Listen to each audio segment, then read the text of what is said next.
அப்பா நான் உங்க சித்தியை பார்க்க போறேன் கொஞ்சம் வெளியில. அவங்களுக்கு ஏதாவது வாங்கிட்டு போனோம். ஒரு 500 ரூபாய் இருந்தா கூட. கையில காசு இல்ல. மம்மி என்கிட்டே சுத்தமா இல்லை மம்மி. அது என்ன ஃபார்மாலிட்டியா வாங்கி கொடுக்கணும்? அதெல்லாம் ஒண்ணுல போ மம்மி, எதுவும் சொல்ல மாட்டாங்க. சரி.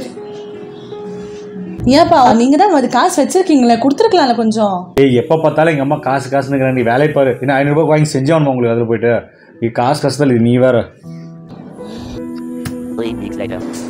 மம்மி நான் அன்றைக்கி தான் படுத்து போயிடு. அப்படியே நைட்டு ரொம்ப சாப்பிட்டு வந்துடுறேன் மம்மி. உங்களுக்கும் நான் பார்சல் வேண்டு வந்துடுறேன். பாப்பா உனக்கு பணம் தர்றேன், நானு ஜிபே பண்ணிடுறேன், எடுத்துக்கிறியா? மம்மி வேணாம் மம்மி, என்கிட்ட இருக்கு மம்மி. ஏப்பா நீ வெளியில எங்க போனாலும் நான் கொடுத்துருவேன்ல, எடுத்துக்கோப்பா. சரி மம்மி அனுப்பிச்சுடுங்க எனக்கு. என்ன மம்மி நீங்க அனுப்புறீங்க? அதெல்லாம் ஒண்ணு வேற. நீங்க எதை காசு வாங்குறீங்க? ஏய் எங்க மம்மி எப்போ எனக்கு சரிதாண்டி. அது என்ன சொல்றாங்க இப்போ? நீ அனுப்பிச்சுடு மம்மி, நான் பாத்துக்கிறேன். சரிப்பா வா. ஏய் ஏன் எங்க மம்மி பாசமா கொடுக்குற காசு வேணாம்னு சொல்ற நீ? உங்களுக்கு தெரியுதுல அவங்க பாசம். நீங்க அந்த மாதிரி பாசம் காட்டணுமா இல்லையா?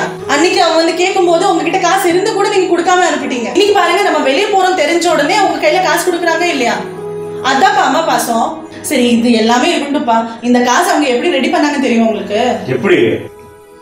ஹலோ மா, எனக்கு ஒரு 500 ரூபாய் அனுப்புமா, செலவுக்கு வேணும். ஜிபே பண்றியா? சரிம்மா. அப்படியாப்பா? எனக்கு சத்தியமா தெரியலப்பா. தயவு செஞ்சுப்பா இனிமேல் எல்லாம் இது மாதிரி பண்ணாதீங்க.